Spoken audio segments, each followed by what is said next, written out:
Welcome to Stand Up for Doctors. I'm your host, Kim Downey. Thank you very much for joining us. This channel is dedicated to amplifying the voices of doctors, other healthcare professionals, and patients as they share their unique struggles, triumphs, and passions. My mission is to build connection and create advocacy for healthy doctors, driving positive change that benefits both doctors and patients. This is a space for everyone who cares about the future of healthcare. If you appreciate this content, please like and subscribe now. It really helps the episodes reach our target audience. And I'm thrilled to welcome back Dr. Hardeep Phull and Dr. John Huff. Thanks for joining us today, Hardeep and John. Thanks for having us, Kim. This is Thanks, Kim. amazing. Nice to be back. Thank you. Yeah, you're welcome, and I'm really happy to have you. And I'll just share that a year ago, early in the year, I had conversations with both of you, and I think it was back to back. And then I invited you both to be on my YouTube channel, and I aired those episodes back to back just before I started pairing guests up. And I was like, these guys should know each other. And you're both so nice. And so now it's a whole year later, and I'm making it happen. And now you will get to know each other. So I'm super excited for our conversation. And by way of brief introduction, Dr. Hardeep Phull is an oncologist and director of medical oncology, a scientist, pilot, yachtsman, educator, keynote speaker, podcaster, and force multiplier. I think that's my favorite one.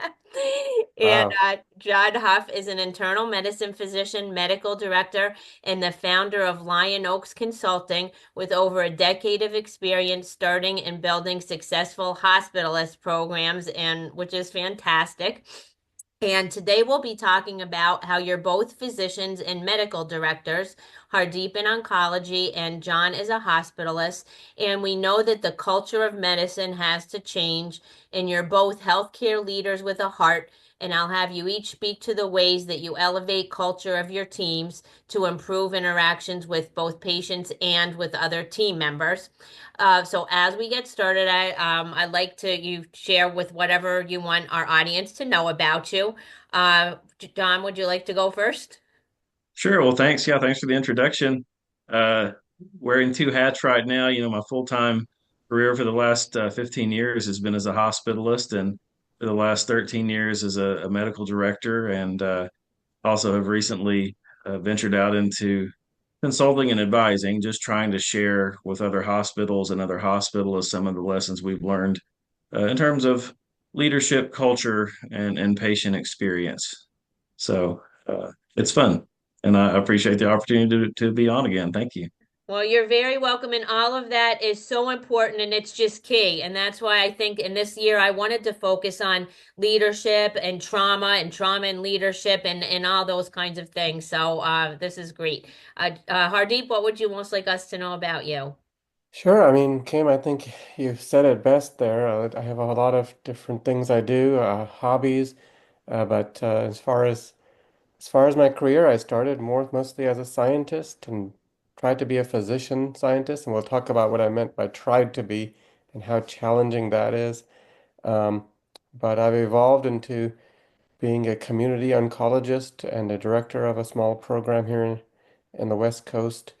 Um, I just love, like John said, I love doing things outside the box, things that are different, sharing my knowledge, thinking about legacy, thinking about impact and purpose of my work, not just the work. Even though, isn't that interesting? You've mentioned this in some of your episodes that why are these doctors so ambitious? Why are they trying to do so many things? And I don't think it's ambition.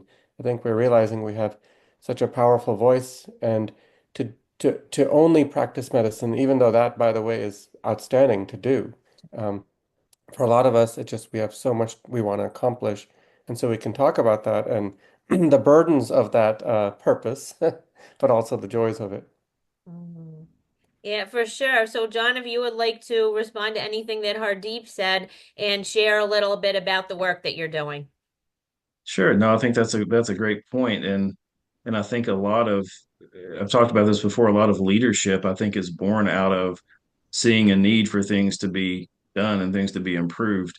When I took on a role as a medical director, I wasn't necessarily seeking out a leadership role, but it was an opportunity and a chance to build something that I thought needed to be built. And Um, and the same with Lion Oaks, just seeing some deficits, I think, in a way that um, clinicians and patients interact, a way to elevate that, but in a way that's not burdensome to anyone, but in a way that um, makes the job easier and hopefully reclaim some of the joy that we had in the work when we started that unfortunately I think a lot of people have lost as healthcare changes and burnout rates increase. That's one of the things we focus on with patient experience is I think if you have good patient experience and good patient interactions, your job satisfaction goes up as well.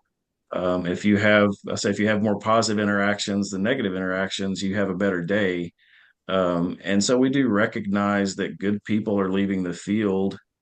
Good people are probably not coming into the field. And, we really want to keep good doctors in medicine. We want to bring young talent into medicine and retain those people. And so that's one of the things that we focus on with Lion Oaks specifically is culture, job satisfaction, patient satisfaction, because none of those things are in a vacuum. I think they're all tied together.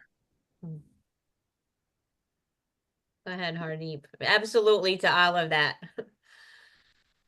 I absolutely mirror that. I think finding joy and purpose, I think has to come down to that doctor-patient relationship.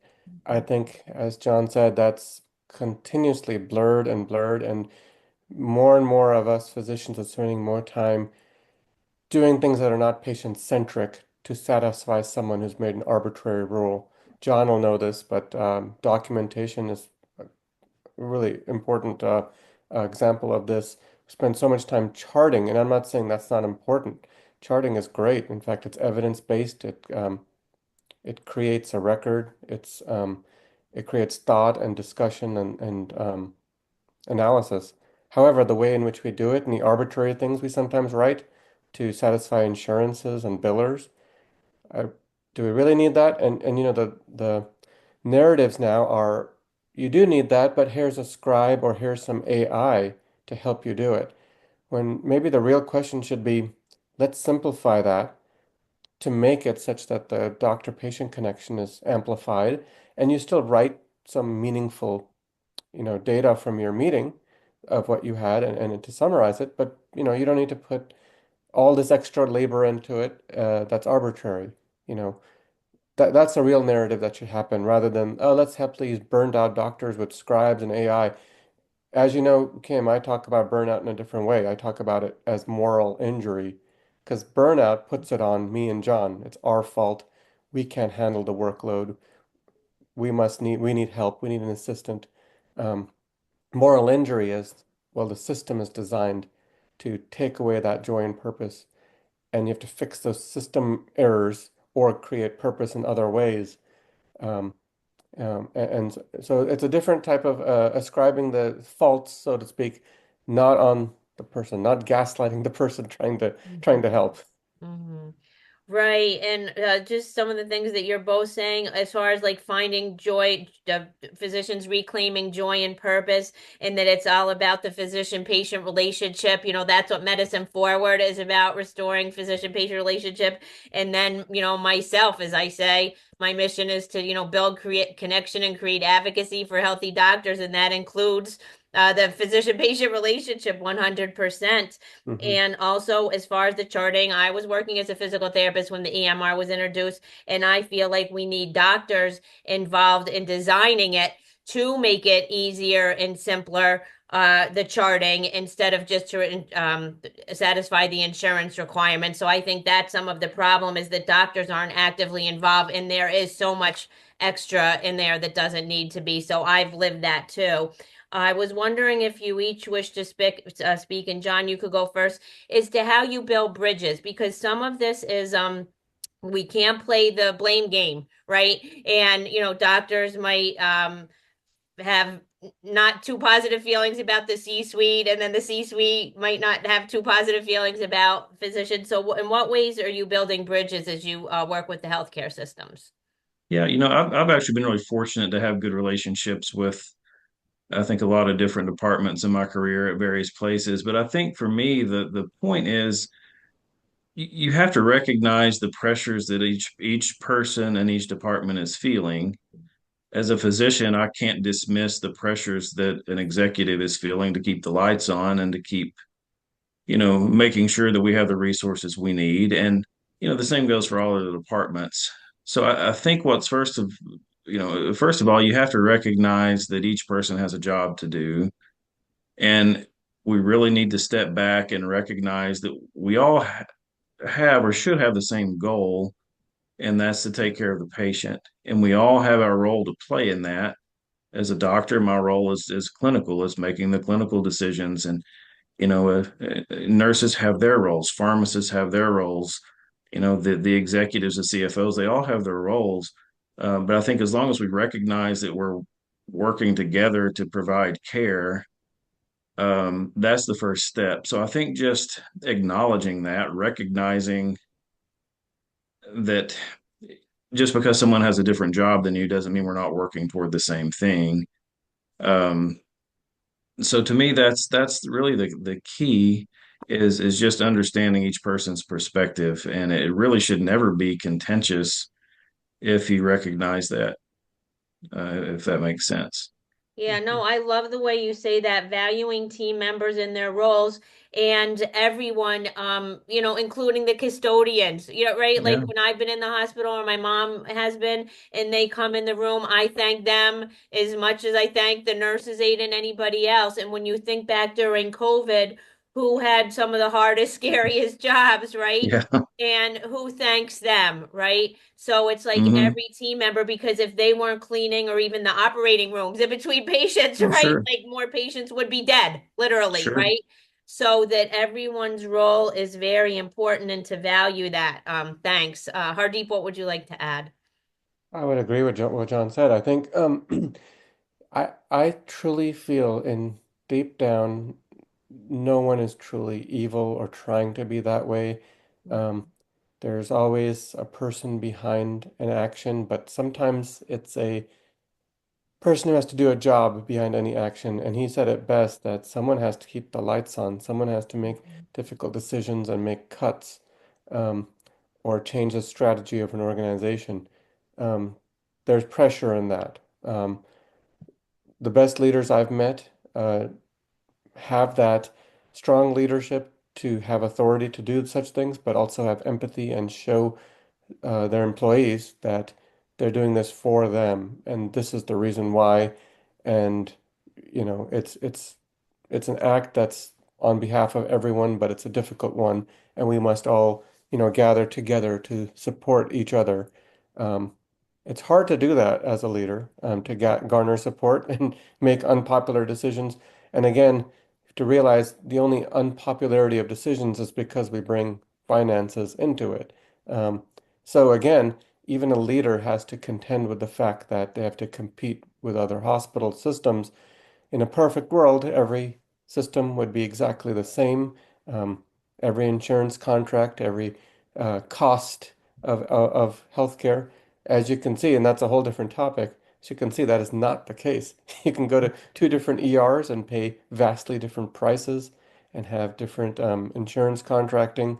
Um, it's crazy, in many ways, as a society, we've allowed it. It's private capitalism, um, and it's allowing bureaucracy to some extent, and who has power um, in government in Washington with lobbyists to truly, advocate for themselves. And so even C-suite people have to contend with that. They have to contend with the consequences of it. Um, and they may not, in a like I'm in a regional hospital system. I imagine John is too. Not in a necessarily a national or federal hospital system or a large conglomerate of hospital systems. And so you're really a small player in many ways. You don't have that clout on a national level to have impact and to call the shots. You're being told to call the shots and work according to certain rules, which are sometimes cutthroat. If you can have five or six hospitals in a region and you're all competing for the same resources, even though you're all doing good and providing a niche for different types of patients and populations, um, how many community hospitals go down all the time, because of bankruptcy? And so again, going back to that concept, I think it is a team effort. I think everyone is trying to do the right thing. I think there's tremendous pressure though as you move up in the administrative roles to keep things afloat. And speaking to that and leaders, is this weekend I actually spoke with a school principal and her husband, and the husband had kind of said, when you're the principal, you have no friends at work, right? Because everyone is either above or below you. And, hospital leaders might feel the same way. So that's something that, people might not be thinking is being a leader can be very lonely. So John, when you go into anything you wanted to respond to what Hardeep said, and also when you go into the hospital systems, how do you get started in building these bridges?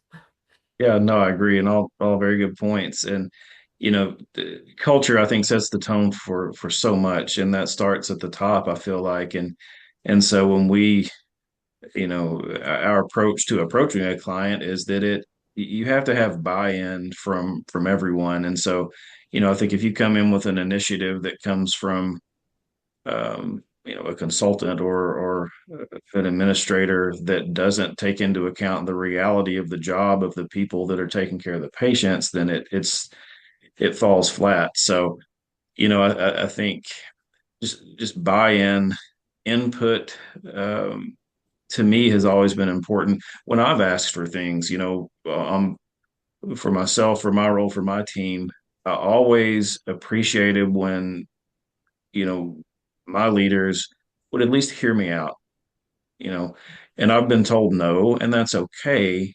I always appreciated when I would take something to them or request, and they would say, I understand why you're asking. We get it right now. This isn't feasible because of X, Y, or Z, and that was okay. So I think just hearing people out when doctors feel that they have input but not just input, but have influence. I think there's a difference between the input and the influence. Um, Things are more palatable. So, from my standpoint, going into hospitals, you need to have the engagement of the physicians and the clinical staff, and you need to have their influence, not just their input. And the difference, I mean, is input can be lip servicing. Input could be someone listening to me but not really taking it into consideration. Influence is taking that input and taking it into consideration. Mm-hmm. Hardeep, what would you like to add? I agree with all of that, and I think to go back to leaders and how effective he talked about culture, which I totally agree with.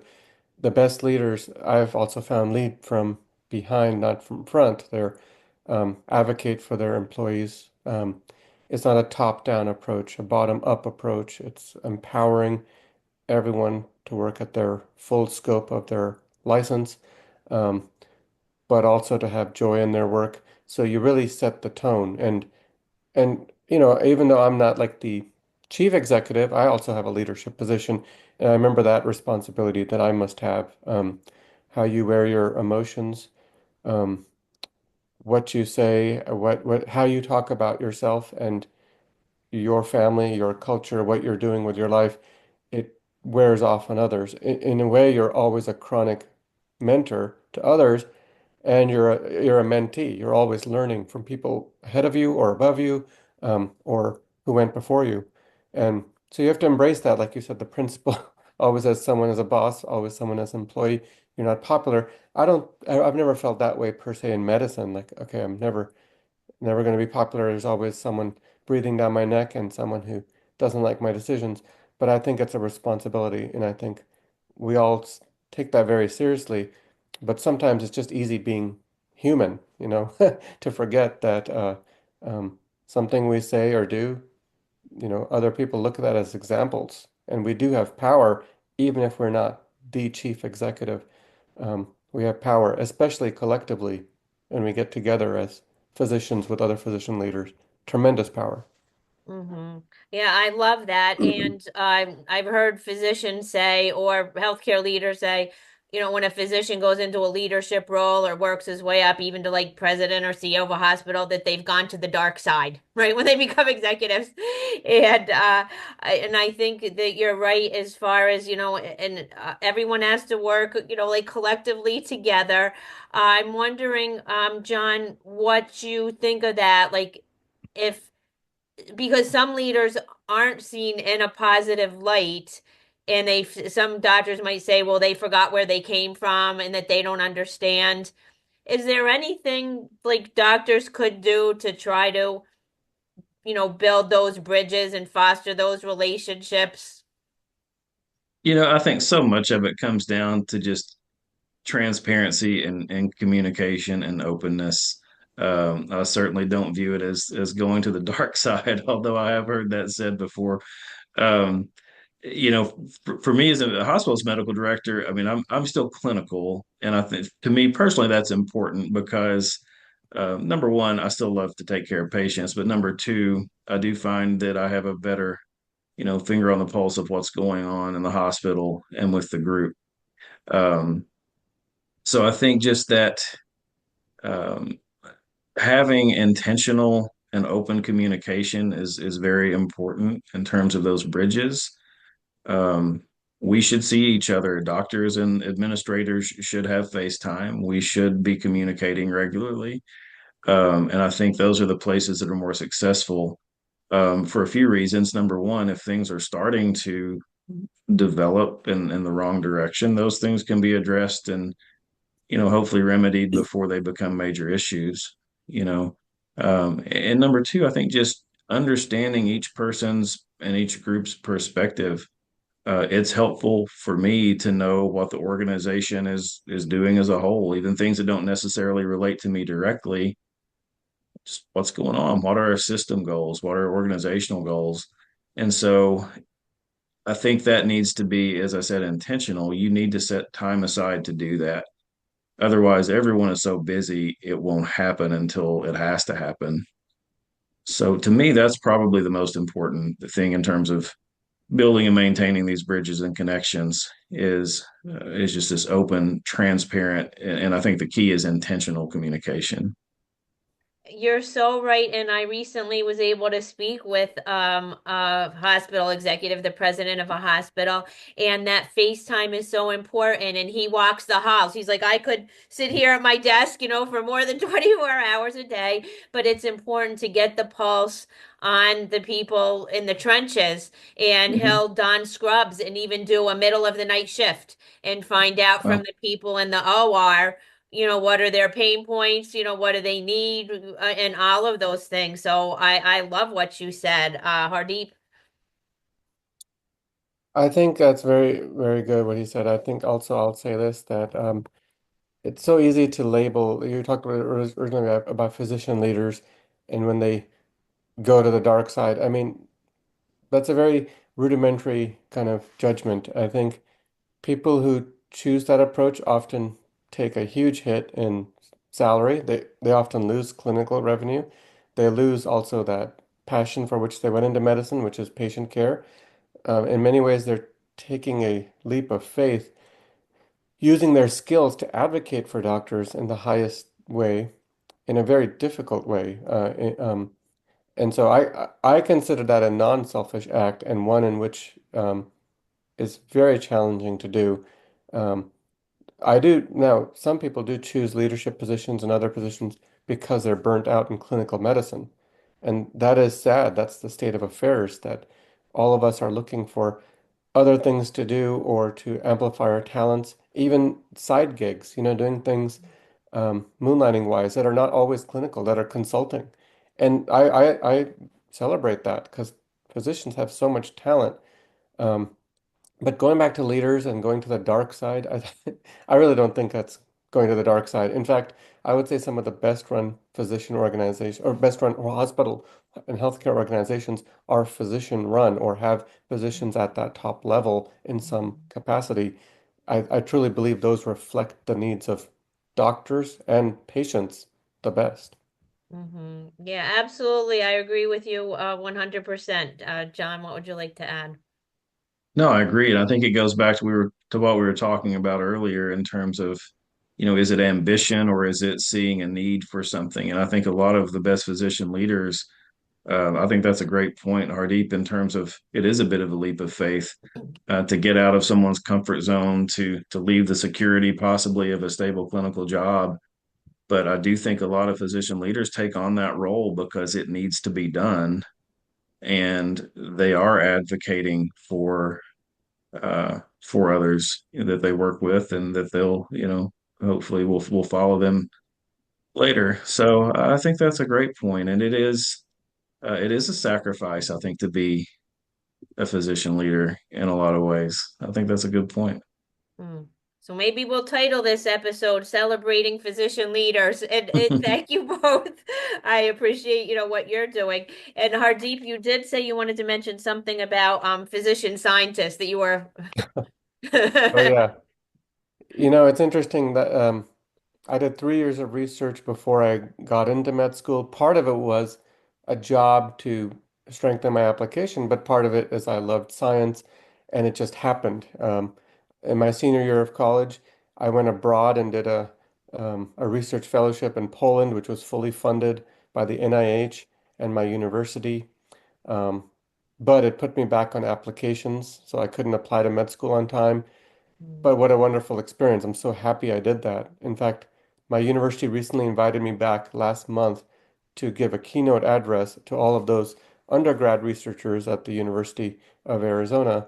And what a full circle moment that was, more than 2 decades removed from my senior, study abroad project. But I remember back in those days the nervousness of, okay, now I have to get into med school, but also the joy of saying, okay, I have a job. I get to learn how to manage money, but not just that. I was publishing papers and working in a urology lab and kind of like the lab manager, but getting amazing experience in um, running experiments in science. We had a lot of animal models of various things, cancer and other things, but um, the science is what is the basis of all clinical medicine. And so that led me to apply to a physician scientist med school at the Cleveland Clinic. And so then I really dove deep into the idea that, okay, I'm going to become a physician scientist, write grants, have my own lab, and um, advance knowledge. And I tried to continue pursuing that, including in residency, doing a research track. It came to a point, though, actually, where I realized it was not sustainable. I couldn't do both well. I couldn't be a great clinician and have time there, and also be a great scientist and compete with other extremely smart scientists in the, increasingly decreasing grant funding landscape, for example. Um, and so it has a lot of imposter syndrome I had to overcome that, okay, you went into this to become a scientist, all of these people invested in you to be a scientist, and Mhm, now you're just a clinical doctor. And mhm, it took me a while to realize, again, you're not just a clinical doctor. There's a tremendous joy and purpose in that. And all of those things you learn as a scientist can still apply. There's so much you can do in community medicine compared to academic medicine, but you can still do a little bit of both. You can still be a pseudo academic. So what I do now is I write a lot. Um, mhm, I educate, I mentor trainees, I help them um, through their experiences in undergrad, med school, and beyond. So I don't write grants and do basic science research on the benchtop, but I'm still bridging a gap and I'm still learning and I'm still a lifelong learner and I still call myself a scientist. It took me a long time to get to that, Kim, to think of that way, think of myself that way, even though I'm not in the role that I was supposedly trained for. So going back to what you asked about physician scientists, I think it's really hard to produce that both levels and to make that a career, but people do it well. And at big universities, John, you're in Kentucky, I'm in California. You see people doing that, and I truly Mhm. do admire them. But I also know from talking to them that it's a constant struggle. It's hard to be an amazing clinician and an amazing scientist. You have to kind of pick one or the other. mhm. Right. Wow. Well, I love the way you spotlight that for doctors and your mindset shift. And I agree, 100% with everything you said, and unfortunately, we'll have to start to wind down. I'm wondering, I'll have you each speak one more time, John. Any final words you have for physicians and leaders? Talk to each other. I think it is so easy because everyone, regardless of your role, is so busy. And it is so easy to get bogged down in clinical work and charting and patient care. And likewise, anyone in a leadership role, I'm sure, is also feeling pressure. I think regardless of where you are, what you practice, what you do in healthcare, I feel like everyone is being asked to do more with less all the time. So just take the time to communicate and understand where each other, is coming from. And I think just those relationships that you build and maintain that way serve everyone well, including the patients. Absolutely. And Hardeep, what would you like to share with physicians and leaders? I would say, we're on the same side. We're in the same business, so to speak, of healthcare, but it's a passion. I think we're in it for the right reasons. We have to keep those right reasons as the top purpose and missions of our organizations and always stand by those and make sure our actions reflect the values that we set together as what we're wanting to do together.